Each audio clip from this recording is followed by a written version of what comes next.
Don't throw away used plastic bottles.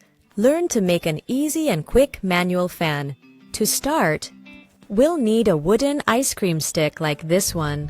Using a sharp object, we'll make a hole in the center of the wooden pallet, as shown on the screen.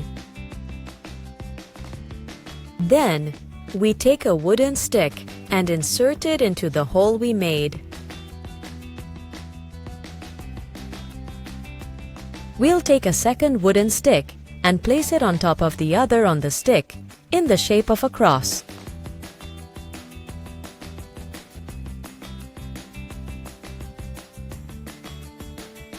Now, we'll be using glue to secure it well and make sure it doesn't move. We'll put glue over the whole area.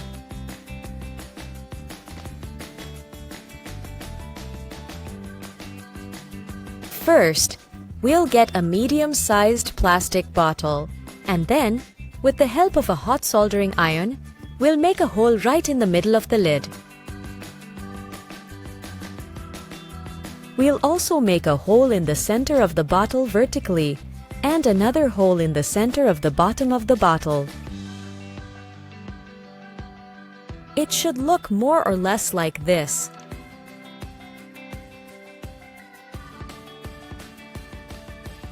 Next, we'll remove the bottle cap. Now, we'll use a piece of nylon thread. We'll thread it through the hole we made in the middle and pull it out through the bottle's mouth, also going through the lid.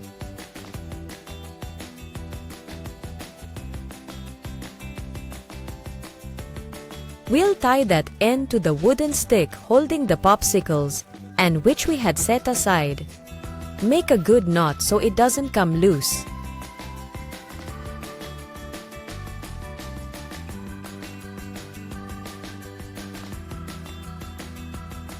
Next, push the stick through the bottle cap and place the stick inside the bottle, then screw the cap back on.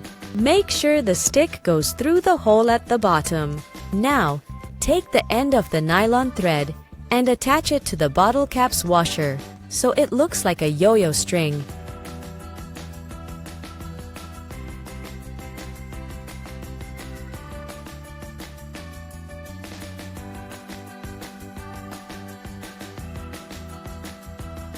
And with that, we'll have our DIY manual fan ready. Perfect for use on hot days, taking to camp, or to entertain the kids.